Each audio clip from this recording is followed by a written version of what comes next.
Road Mastery Academy. Une fois n'est pas coutume, Benoît sur le plateau, ça va? Hello, comme d'hab, toujours là, présent, avec la bonne énergie, positive, bien Ça se sûr. voit, presque en train de s'endormir et Ouais, tout. t'as vu ça? Un peu fatigué aujourd'hui. Un peu fatigué. Magnifique. T'es prêt à discuter des plateformes de convoyage?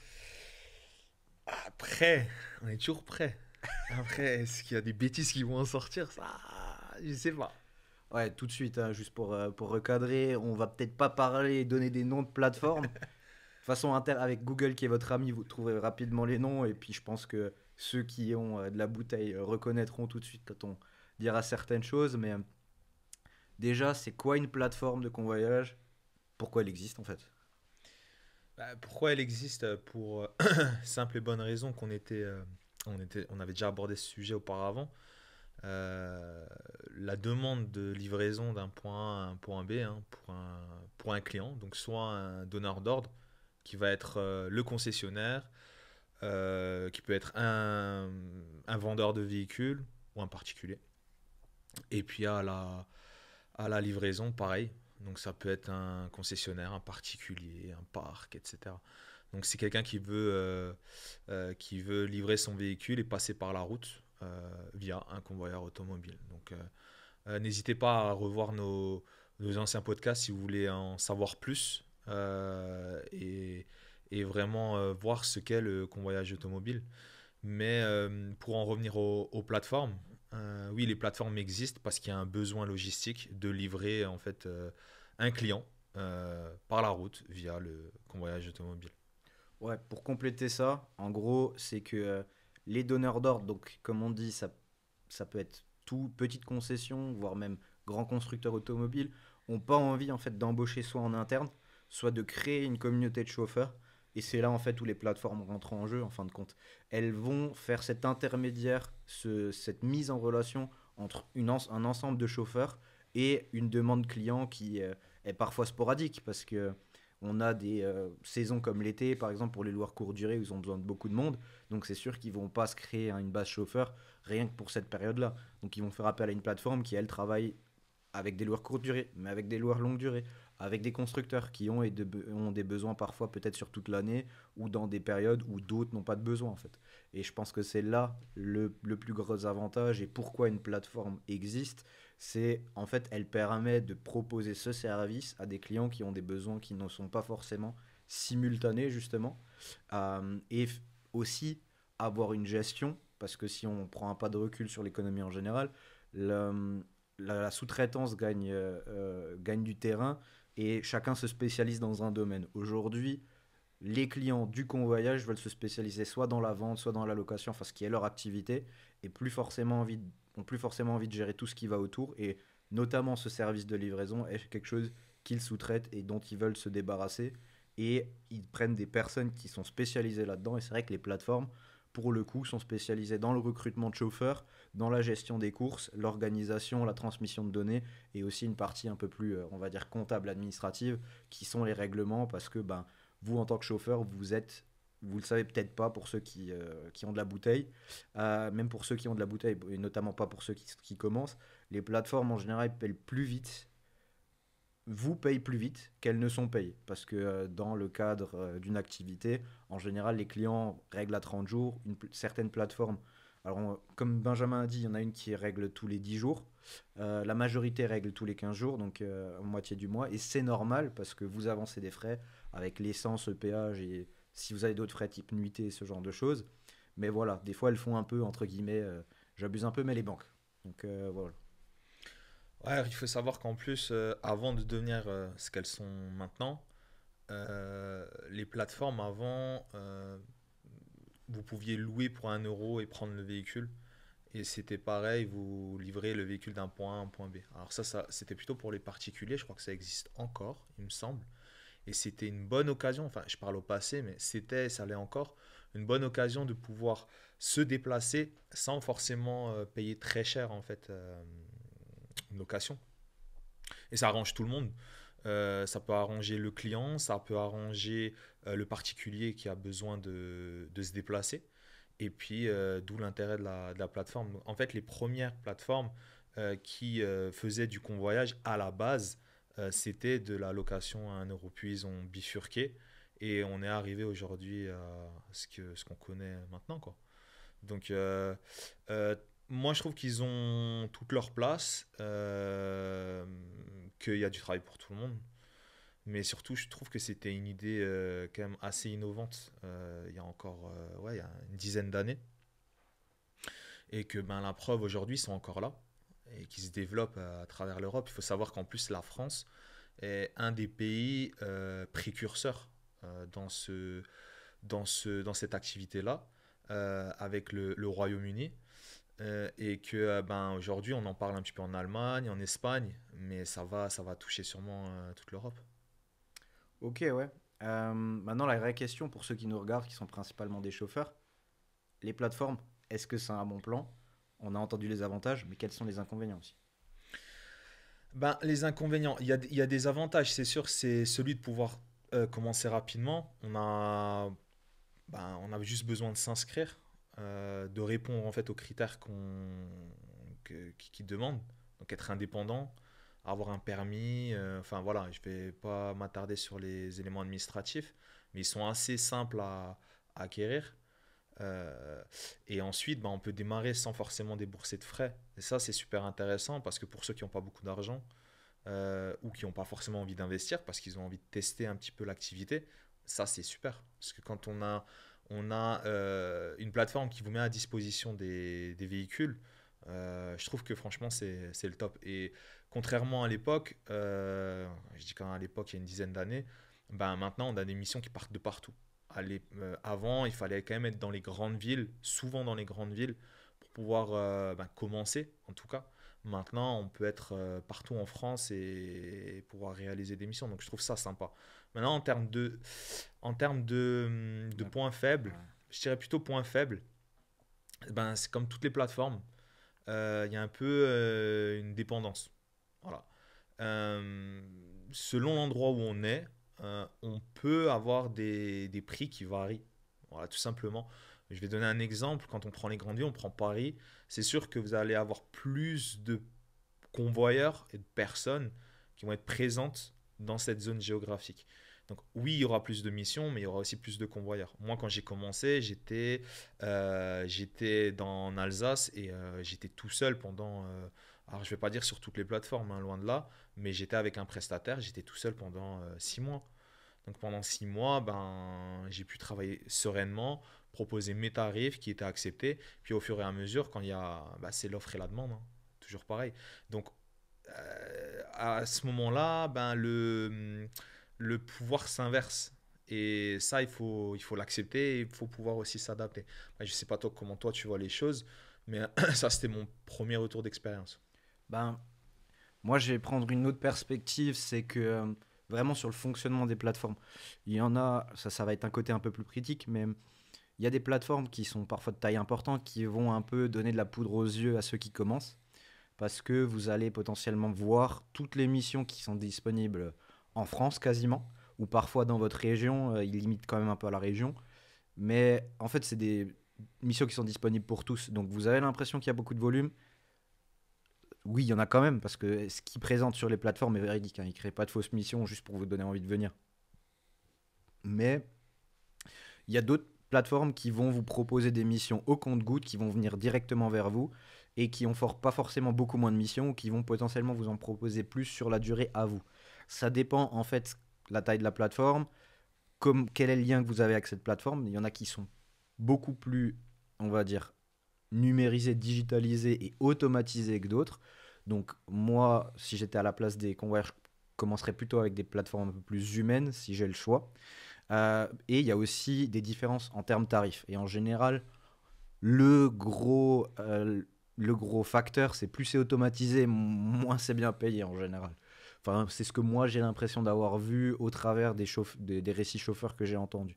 Et notamment les plus grosses plateformes qui sont les plus anciennes, en général, sont dans ce cadre-là. C'est elles aussi qui ont le plus de missions. Donc, quand la question se pose, est-ce que les plateformes c'est un bon plan? Il y en a, c'est un bon plan pour bien travailler, correctement gagner sa vie. Dans tous les cas, une plateforme, ça prend sa marge au passage. C'est-à-dire que si maintenant, on va dire, un loueur propose un voyage à 200 euros, ben, la plateforme, elle va se prendre, selon la plateforme, entre 10 et 30% de commission sur ce chiffre-là, va vous la proposer et en plus, vous avez vos frais. C'est sûr, si vous arrivez à passer en direct, c'est beaucoup plus lucratif pour vous, mais bon, il faut que tout le monde gagne sa vie et ben, on a aussi discuté des avantages des plateformes. Donc, ça vous permet d'avoir des missions plus facilement. Maintenant, elles prennent tous une commission plus ou moins grande. Donc, essayez de commencer avec celles qui prennent le moins de commission sur votre dos, entre guillemets, pour que vous puissiez gagner tranquillement votre vie et potentiellement combiner avec des plateformes qui rémunèrent un peu moins, qui ont plus de missions, mais qui vont vous éviter. Alors là aussi, on a fait tout un sujet là-dessus, comment optimiser un petit peu ses coûts, bah, qui vont vous éviter bah, justement de faire des rentrées à vide, entre guillemets, c'est-à-dire prendre le train ou un transport en commun, alors que vous pouvez prendre une voiture, même si c'est mal rémunéré, ce sera toujours mieux que de payer quelque chose pour rentrer chez soi, quoi. Ouais. Je crois qu'on avait fait une analyse assez profonde justement assez profonde justement de ces différentes plateformes, sachant qu'ils travaillent pour la plupart avec des algorithmes propres. Et ça aussi, il faut que les chauffeurs y comprennent, c'est que chaque plateforme, en tout cas celles qui sont assez automatisées, ont des algorithmes. Et ces algorithmes fonctionnent différemment ben, selon qu'elles sont programmées. Parce qu'il y a beaucoup de chauffeurs qui ne comprennent pas pourquoi il y a tel et tel tarif, pourquoi ils sont mis de côté, pourquoi à ce moment-là il y a du travail et à ce moment-là il n'y en a plus. Et en fait, c'est frustrant pour eux. Donc, en fait, le souci aussi, c'est qu'il y a une trop grande dépendance vis-à-vis de cet outil-là. Alors que pour nous, en tout cas, ça devrait être une aide à commencer. Mais par après, nous, on conseille fortement de développer sa propre clientèle. Moi, c'est ce que j'ai fait directement. Je l'ai compris aussi directement. Et pourtant, à l'époque, il y avait pas autant de concurrence, entre guillemets. Mais la plateforme garde tout son intérêt. Je pense que, il faut qu'elle soit là parce que elle fait la transition, comme tu as dit, entre la personne qui a une demande et d'un côté comme de l'autre. Mais il y a trop de chauffeurs aujourd'hui qui ont pas développé leur propre clientèle. Et ça, c'est clairement possible. Nous, on aide ces personnes-là à y arriver comme moi je l'ai fait il y a une dizaine d'années. Donc si moi je l'ai fait, pourquoi pas ceux qui veulent se lancer ou ceux qui sont déjà dedans, tout simplement. Mais pour ça, il faut suivre Road Mastery Academy. Non, c'est sûr. Et pour te compléter par rapport à ça, c'est que les plateformes, tu les remplaceras jamais parce qu'il y a certains gros acteurs de l'automobile, en tant que secteur général, qui n'ont plus envie d'avoir affaire à beaucoup de petits prestataires. Ils préfèrent avoir une plateforme qui mutualise plein de monde et ça leur fait un interlocuteur de moins. Ils ont un gestionnaire de compte, ils ont une personne à qui se plaindre. Au lieu de devoir ben, savoir quel chauffeur a conduit quel véhicule, c'est plus leur problème. Donc les plateformes disparaîtront pas, notamment pour des acteurs de très grande taille. Maintenant, il faut quand même se faire sa propre clientèle. En général, on va viser plus petit en termes de taille de structure de clients, en fait, quand on est chauffeur à son compte ou en petite équipe. Mais il faut absolument le faire. Je pense qu'on peut plus se permettre aujourd'hui de jouer que sur le tableau des plateformes. Encore une fois, il y en a certaines qui rémunèrent pas forcément bien. Et chacune de ces plateformes va avoir bah, des vagues plus ou moins élevées de véhicules à convoyer. Et c'est là où, en tant que chauffeur, ça devient compliqué, je trouve. Et j'ai eu le retour même quand nous, on était une plateforme, c'est que, comme tu dis, ils comprennent pas en fait pourquoi des fois ils ont plus ou moins de missions. Ça, c'est vraiment dur à digérer pour un chauffeur, notamment quand il fait bien le travail. Faut savoir que même nous, en tant que plateforme, on ne savait pas toujours. Pourquoi? Parce que bah, des fois, il y a des problèmes sur les marchés économiques, comme par exemple il y a 2 ans, des problèmes de semi-conducteurs. Ben, d'un coup, tu n'as plus de nouvelles voitures qui sortent. Et ça fait effet le boule de neige, mais le temps que tu t'en rendes compte, bah, toi, tu n'as pas de voiture, tu sais pas quoi dire à ton chauffeur. En gros, le problème était simple, c'est t'as pas de nouvelles voitures, donc les anciennes voitures ne sont pas ramenées sur les parcs ou pas vendues. Les gens les gardent parce qu'ils savent qu'ils vont pas recevoir la nouvelle. Donc, en fait, t'as un bouchon qui se crée et t'as pas plus de convoyages qui se font. Et donc, tu as une baisse d'activité. Et c'est pas parce que la plateforme t'aime pas ou quoi que ce soit, bien qu'il y ait des plateformes qui fonctionnent en niveau, entre guillemets.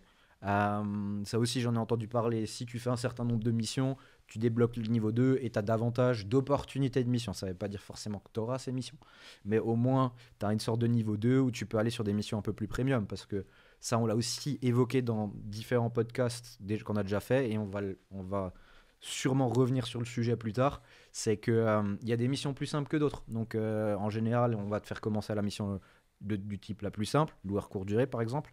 Ensuite, on va t'amener sur du loueur longue durée et potentiellement à un moment sur du particulier. Voilà, ça dépend. Chacun a un peu sa structure, mais en gros, certains fonctionnent par palier et aussi par notation. Plus tu fais de missions bien notées où tu as géré, tout simplement, plus tu vas avoir d'opportunités d'avoir d'autres missions. Ouais, je pense que tu as assez bien résumé la situation des plateformes en général. Alors, nous, quand on avait Bootlead, euh, je pense, hein, je vais pas trop m'avancer, mais on n'avait pas euh, beaucoup de critiques de la part des chauffeurs. Je pense principalement parce qu'on n'avait pas assez de missions. Et on n'a pas de. Moi, j'ai pas de honte à le dire. On était loin pas les plus gros, hein.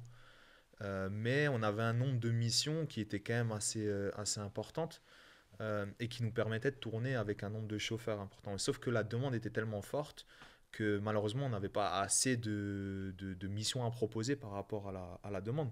Et ça a frustré pas mal de chauffeurs. Malheureusement, quand on a un nombre de chauffeurs qui est bon, qu'on a bien formé, faire un turnover trop important, c'est aussi un risque. C'était un risque pour nous de descendre en qualité.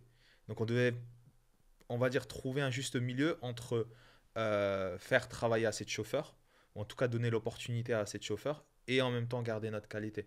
Et c'est sûr qu'au fur et à mesure des années qui sont passées, on a gardé un vivier de chauffeurs qui était quand même déjà à base très important, mais qui nous a permis de rester comme on était et de rester assez stable. Bon, après, malheureusement, il s'est passé ce qui s'est passé. Comme tu as dit, hein, la crise des semi-conducteurs, il y a eu les véhicules électriques, enfin voilà, il y a eu des vagues successives d'événements qui ont fait que ça a pris un tournant. Mais franchement, au niveau des chauffeurs, on n'a pas eu tant de critiques que ça.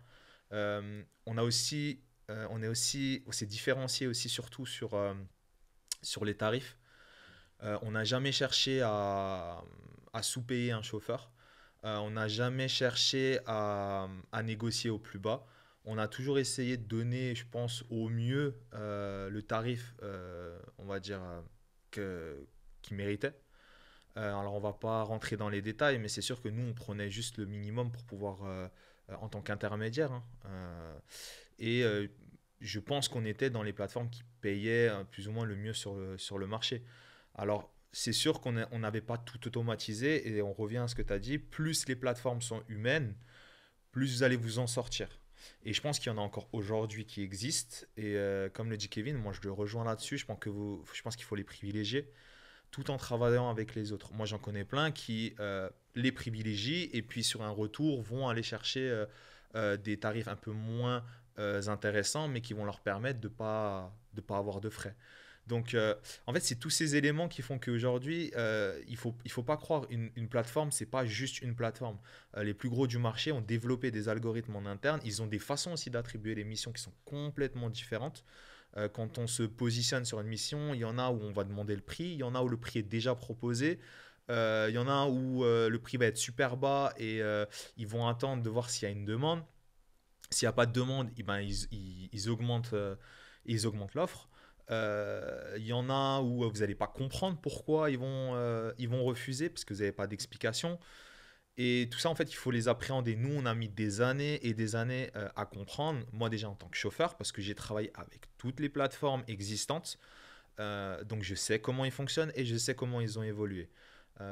J'ai essayé de prendre le bon et de laisser le mauvais de côté. Et après, et de créer Bootlead. Et on remercie en tout cas peut-être ceux qui nous regardent et qui ont travaillé avec nous. Et on est désolé pour ceux qui nous regardent et qui n'ont pas pu travailler avec nous. Malheureusement, c'est pas qu'on ne voulait pas. C'est juste que malheureusement, peut-être, on n'a pas eu l'opportunité de vous proposer des missions. On n'était pas forcément là partout, quoi. Donc, toi aussi, hein, toi, en tant que. Quand tu m'as rejoint, tu as vu l'évolution de Bouclier. Donc, tu as vu comment on a pu, en tout cas, se différencier des autres. Bah oui, alors c'était un sacré challenge justement, on avait beaucoup plus d'inscrits que de missions. Donc c'est vrai qu'au niveau commercial, on n'était peut-être pas Ça, c'était un de nos points potentiellement faibles et la raison où on en est aujourd'hui. Après, oui, il y a aussi ce côté-là où, et c'est pour ça qu'on fait ça pour les chauffeurs aujourd'hui, il y a un manque de formation, c'est pas bon pour eux parce qu'ils peuvent être mis de côté pour les mauvaises raisons. Et de l'autre côté, nous, quand on a testé certains chauffeurs, on n'a pas pu mettre certains chauffeurs de côté qui auraient dû être mis de côté parce tout le monde arrivait sur un pied d'égalité et malheureusement certains ont de mauvaises intentions et c'est eux qui vont donner une mauvaise image du métier et de la profession à l'ensemble en fait du marché et c'est dommage et on a aussi souffert de mauvais chauffeurs. J'ai pas peur de le dire, oui, il y a des gens qui nous ont fait des sales coups, qui ont essayé de détourner des véhicules, ce genre de choses, et ça fait souffrir d'autres chauffeurs. Alors bon, tant pis, c'est arrivé, mais je pense que justement, quelqu'un qui a formé ou une certification ou quoi que ce soit, avoir les bons réflexes tout de suite, ça se voit en fait, ça se sent. Il y a des chauffeurs qui n'étaient pas prêts, on leur a donné une mission, on l'a remarqué au bout de la première mission et après on est passé à autre chose. Mais en fait, ça se sent tout de suite. Et c'est vrai que par rapport aux plateformes, elles ont chacune leur fonctionnement différente. Et le truc, c'est que elles vont de plus en plus aider les chauffeurs, mais ça devient de plus en plus dur pour elles de faire la différence entre un bon et un mauvais chauffeur parce qu'elles mettent de plus en plus de systèmes en place pour que ce soit automatique. Alors qu'en fin de compte, une livraison, ça se fait sur des détails et c'est une expérience humaine. Vous allez prendre un véhicule à une personne encore de nos jours et le donner à une personne. On n'en est pas encore à l'âge où il y a un robot qui vous donne les clés du véhicule et c'est un robot qui vous récupère les clés du véhicule. On n'en est pas là. Donc il y a toujours des sourires, des manières de communiquer. Et ça, ça s'apprend pas, mais ça se prépare sur le terrain, dans le sens, bah, plus on est préparé pour une mission, mieux ça va se passer, plus on va pouvoir se concentrer sur le client. Au départ comme à l'arrivée. Ouais, pour rebondir, moi j'ai vu récemment je suis un peu sur les réseaux, donc je vois un petit peu les chauffeurs qui se plaignent du fonctionnement. Malheureusement, il faut s'adapter parce que les plateformes s'adaptent aussi à leurs clients, hein, le marché évolue. Encore une fois, ne travaillez pas qu'avec eux, mais c'est la meilleure des solutions quand on commence. Donc c'est vrai que ceux qui nous regardent, qui sont déjà dans le convoyage, euh, commentez parce que intervenez aussi avec nous et échangez avec nous parce que on a étudié les plateformes, en tout cas celles qui sont existantes pendant des années. On sait comment elles fonctionnent. On peut aussi vous expliquer comment développer ces revenus et comment vous développer avec eux. Après, c'est au bon vouloir aussi du chauffeur de voir ce qu'il veut parce que chaque cas est différent et ça peut varier en fonction de là où il est. Mais sachez que la plateforme en soi n'est pas quelque chose de néfaste, mais elle n'est pas la solution à votre activité de convoyage. Et ça, faut qu'ils le comprennent. C'est sûr. Après, un petit mot encore, c'est une aparté, mais ça rejoint. C'est que pour ceux qui sont un peu plus longtemps dans le métier, qui doutent un peu, qui ont un petit peu peur, c'est vrai qu'on est dans une phase macroéconomique qui n'est pas forcément la meilleure. Et pourtant, il y a du travail encore aujourd'hui. Mais ça annonce aussi un bon futur pour le convoyage automobile parce que la livraison à domicile en tant que telle va se développer et l'économie va repartir à un moment, c'est certain. Donc, si vous commencez, c'est le bon moment parce que bah, justement, vous allez vous devoir frayer un chemin. Ça va être un petit peu plus dur, mais vous serez présent le jour où ça va repartir. Et pour ceux qui doutent, qui adoraient ce métier, bah, le lâchez pas maintenant. Gardez un pied dans la porte, même si l'activité a un petit peu reculé ces derniers mois. Bah, justement, pour être présent quand ça va reprendre et reprendre votre passion. Parce que c'est un métier de passion. C'est sûr que, encore une fois, le métier de convoyeur, c'est simple. C'est pas forcément toujours facile. Mais voilà, faut rester dedans tout simplement parce que ça va s'amener à se développer. Les plateformes vont reprendre du volume et avec ce volume, ça peut aussi devenir une opportunité pour vous d'aller voir, de rencontrer des personnes qui vont potentiellement devenir vos clients à vous. Ça, on en parle un peu plus dans notre formation, comment transformer peut-être ces rencontres justement en opportunités pour vous. Mais voilà, enfin, c'est en restant actif qu'on va se créer ces opportunités qui vont faire le succès à venir, quoi. Ouais, juste pour finir, je pense que travailler avec les plateformes, comme moi je l'ai fait il y a presque 6 7 ans, c'est plus du tout la même chose. Je pense qu'aujourd'hui, il faut avoir quand même un certain niveau dès le début. à défaut d'être mis de côté. Et en fait, on ne vous le dit pas. C'est-à-dire que vous allez avoir plein de missions qui sont refusées, vous n'allez pas comprendre pourquoi, mais c'est parce qu'il faut avoir des prérequis avant d'arriver sur le terrain. Donc c'est sûr que nous, à travers Roadmastery Academy, on vous permet justement d'arriver sur le terrain prêt et équipé, ce qui n'était pas le cas avant. Avant, les plateformes acceptaient les erreurs, acceptaient d'avoir des chauffeurs plus ou moins bancals, pour rester poli. Mais aujourd'hui, ils cherchent à avoir des gens qui sont prêts dès le début. Alors, c'est un peu bizarre de dire ça, de vouloir des chauffeurs qui sont déjà prêts alors que finalement, ils ne sont pas formés correctement. Bah, c'est à Mais l'image du marché de l'emploi, enfin, c'est un peu dans tous les domaines pareil. Les candidats, quand ils cherchent un job, ils disent ouais, je suis pas assez qualifié.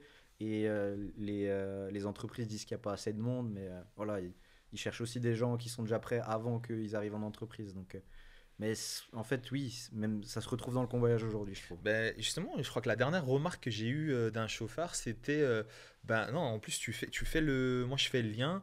euh, Tu prends des convoyeurs, la plupart ils vont te dire moi je travaille avec un tel, moi je travaille avec un tel, moi je travaille avec un tel. Et en fait, ça rejoint ce qu'on disait, c'est comme elles sont toutes différentes, ben, ils vont prendre leurs préférences. Déjà, ça, je trouve que c'est pas le bon chemin à prendre parce il faut pouvoir s'adapter à toutes les plateformes et ensuite aller travailler pour soi. Mais ça montre aussi le fait que les chauffeurs vont pas faire l'effort. Vont pas faire l'effort de cumuler en fait toutes ces plateformes parce que bien sûr, eux, ils vont vouloir se différencier. Sur le marché, ils ont besoin aussi de prouver que un tel est différent d'un tel pour pouvoir plaire en fait aux clients parce que si elles se ressemblent toutes, il n'y a pas d'intérêt. Donc, pour les chauffeurs, il faut pas se laisser aller. Il faut pas penser que le marché n'est pas bon. Justement, c'est tout le contraire. Le marché est en pleine mutation. Le nombre de véhicules qui se convoient par la route est en train de se multiplier. On parle de plus de 300 000 véhicules. Entre la politique et la logistique qui est en pleine mutation, ça va totalement dans ce sens-là. Donc, en fait, pour ceux qui nous regardent, qui par exemple, ne sont pas dans le métier, qui veulent faire une reconversion ou autre, franchement, allez-y, c'est le meilleur moment pour se lancer. Ouais, c'est comme je disais, Roadmastery Academy, eh oui les gars, il faut y penser. Un petit mot pour la fin si tu l'as pas déjà fait. Ah bah non, hein, ça c'était mon mot de la fin, franchement je pense qu'on a tout résumé là.